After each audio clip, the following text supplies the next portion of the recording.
Hello.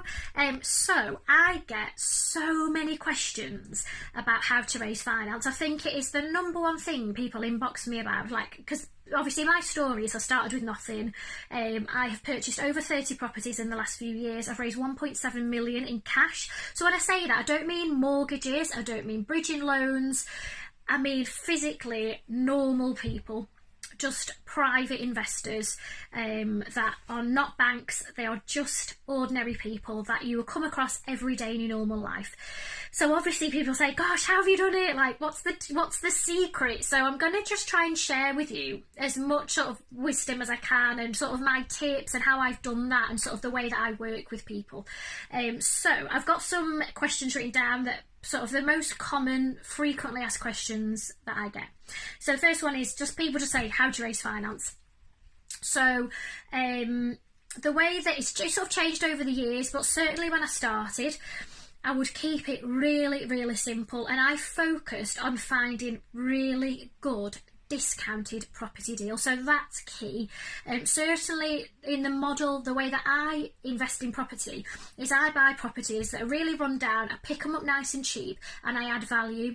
And that's absolutely key to the way that I've been able to work with my private investors, because there's got to be margin in there to be able to make sure that you can first of all pay them back, but also that you can give them interest as well. So I would find really good deals. Once I had an offer accepted, I'd put together a business proposal, and in this business proposal is basically the figures of the deal. So what I've had the offer accepted at, how much the refurb's going to be, all my additional costs, what the done-up value of the property is, how I'm going to structure the deal to make sure that the money goes back to them, how much interest I'm offering. So typically I offer 10% interest per annum. I usually need the money for about 8 months from start to finish, whether that's for a flip or a buy-to-let or a HMO, or typically it's usually eight months. So how much I'm offering them in interest, security that I can offer. So as a general rule, if I am raising the whole cost of the property, so if I'm buying a property for £70,000 and I want to raise the full 70,000, I can offer them a first charge against the property. It's a little bit of faff for me and for them, because it's a lot of paperwork. They're dealing with solicitors, which of course I pay for, but it's a bit of a faff. It's quite it doesn't add much in terms of time frames, but it does, there are things that they need to do, ID checks, all of that. So it's a little bit more of a faff, but it gives them full security. If I was to die, their money is protected against the asset. So that's a really popular way of doing it. If it's smaller amounts, then it's a loan agreement, and it's really straightforward, it's really easy. Again, they are protected, but they don't physically have their name registered on land registry. So that's the difference there. And I've done equal amounts of both using legal loan agreements and first charges. You can do personal guarantee. So there's lots of different ways of offering security to your potential investors.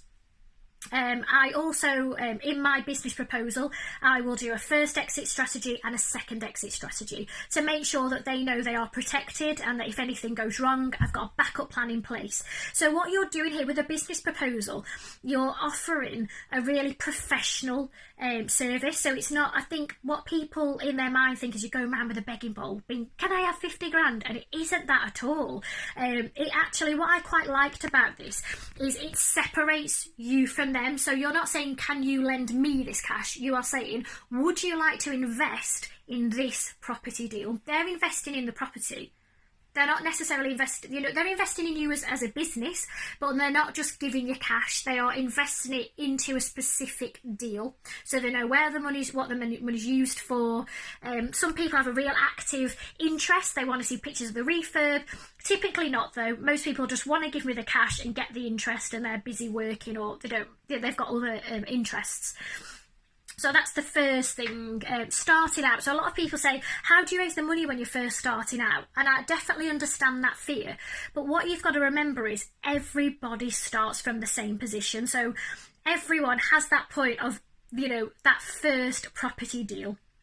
And it's definitely mindset, and that's going to bring me on to the second point. I get a lot of people saying things like, how do you convince people? And I would say, first of all, just stop there. That's a mindset problem. You are not convincing anybody to do anything. You're not going around with a begging bowl. They're not doing you a favour. It's a mutual agreement where it benefits both parties. So just another sort of prime example, last year more than ever, actually it's this year, I'm like losing track of time, so 2000, I forget, we're like at the end of the year, so I'd definitely say in the last 12 months I've noticed a massive surge of people coming to us that are recommended because they've lost money going through a financial advisor and having a portfolio of stocks and shares. They've actually lost money 10 to 15%. And so for these people that are hitting retirement, or they're living off a really, really rubbish pension, and they've got a pot of money which they are seeing run out, they are coming to me and saying, can you give me 10%? Because they can actually live on the interest that I'm giving them.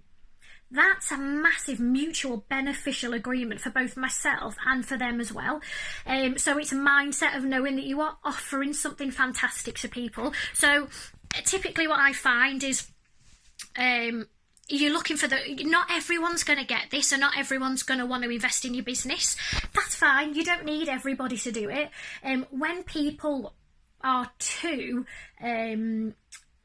what's that word, analytical, I don't mind people asking questions, I totally get that, but when people start nitpicking to the point where it's on and on and on, I don't actually want to work with them anyway, because they're not the right mind. They're not the right people to be investing, because they'd just be a pain, and you've got to trust them as much as they trust you, because ultimately I don't want 3 months in someone saying, oh, can I have my cash back, because it's invested.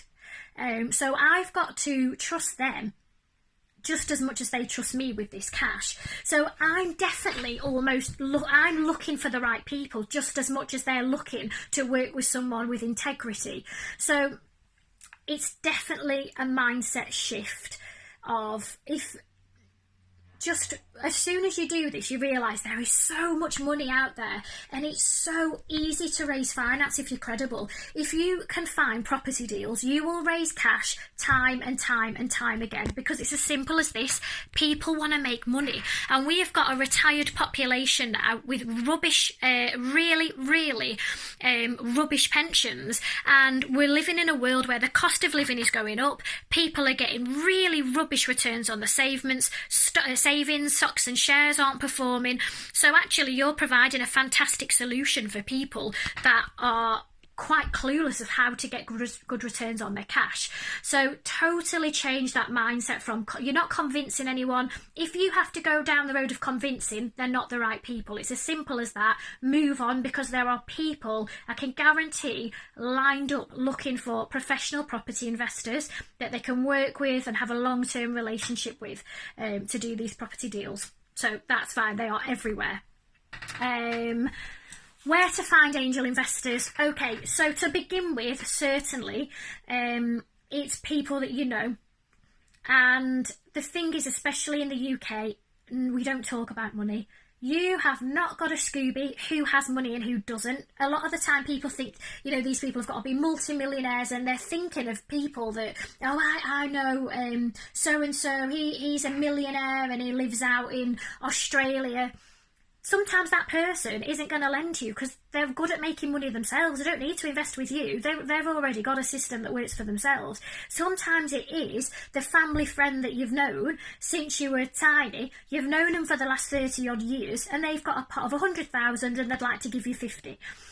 Sometimes it's the next door neighbour again, you've known them for years. Sometimes it's someone that you don't know well at all, but they are just so interested and excited about property.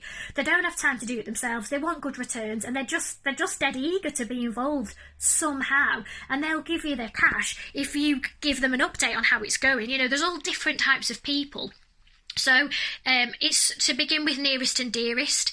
It's looking at who you know, whether it's ex-colleagues, business owners, people you work with now, people in your family, friends of the family. It's all of these people that you've probably never thought of before that are actually looking for a solution right now on how they can get their money working for them. I think that's it, really. Over time as well, like I say, people get referred to you. So as soon as you've got a couple under your belt, then they come to you. And I've got all different types of angel investors. So I've got some that like to give me their cash for 5 years, and they're literally like, let me give you the cash, I just want my interest annually, and that is it. And they're not interested in the deals you're using it for, they just want that return. Other people do it on a deal by deal basis, it's for 8 months at a time. Some people give 20,000, some people give 80,000, 150. So there's all these different types of investor levels, and that's fine, because you know, all of them add to that bigger picture. And I definitely think that the number one skill for any entrepreneur is how to be able to raise finance. Oh, another thing I get asked as well, people say, have you ever not been able to give the money back? And I can categorically say that I've always been able to pay my angel investors back. And the reason for that is, when I run my figures on my property deals, I'm extremely cautious, and I try and keep my figures very I can't think of the words today. I'm quite risk averse, basically. I don't over egg the figures, I'm not optimistic with them, I just, worst case scenario, I run my figures on worst case scenario, so that no matter what happens, I can always give the money back. And that is, again, so key, and that's why I've been able to build such a great big database of angel investors, because I've performed time and time again, so that they can recommend me to their friends, because they've had such a good experience of me being able to give the money back plus the interest, and then we do deal after deal. So don't over egg the figures. I think people are so desperate to do property deals that they're over positive with them, and they sort of see one house that miraculously sold for 200,000 and then think that that's what they'll achieve, where realistically everything else is going for 160. Well, then I'd run my figures at 150, 155. Do you see what I mean? So I'm always taking worst case scenario, because I can't afford to take risks with other people's money. So it's definitely making sure that you always have your investor interest. That's your number one priority, is that you're protecting your investors at all times. But just definitely what I want to say is, it really isn't hard finding angel investor money. It's all mindset. There's so much cash out there. There's an abundance of money. There really, really is. And just speaking about what you do, when people say, what do? You say, I'm in property. And people go, oh God, that's amazing. You say, yeah, I work with private investors. You've got to just talk about it and get used to it takes courage, it really does, and everything in property is about courage. And I definitely, sounds quite cheesy, but the way that I live my life is knowing that the universe rewards the courageous. And every time you step out your comfort zone and you do things that scare you, it's amazing what happens, because you get that reward and you think, God, it was so worth it. So sometimes you do have to feel a bit scared about it, and you feel nervous, and you don't want people to think you're crazy or you're doing something dodgy. But you have to go through those feelings to find your angel investors and put yourself out there and talk about it, send proposals out. People say, oh, I can't raise the money. And I'm like, well, how many people have you sent the proposal to? 3. Well, that's why you've sent it to 3 people. I need you to send it to 30. It's that. You've got to have that work ethic and that sort of dig your heels in and have that no matter what mindset. And I definitely think that's, again, where the success has come for me, is that no matter what's happened, I've always been like, no matter what, I'm digging my heels in and I am raising that finance. And just no matter what happens, it's that real iron steel mindset of doing whatever it takes to raise that cash. If the deal works, then you will be able to raise the finance. You can go to networking events. You'll just meet people in day-to-day life. I heard a story about someone having a taxi ride and was saying to the taxi driver what they did, and the taxi driver said, God, could I be an angel investor? And the taxi driver turned into an angel investor on a chance meeting. You know, there's all these amazing stories that go on around us, and people don't realise, because they're closed-minded to it. Just realise there is opportunity absolutely everywhere, but it's only for the people that go after it and put their neck on the line and feel uncomfortable and take that step of that leap of faith and have the courage to ask. That's really it. So be brave, put your big brave pants on and go for it and start asking, because if you don't ask, you don't get. I hope that's been useful, and let me know your feedback and your thoughts, and speak to you guys soon. Bye.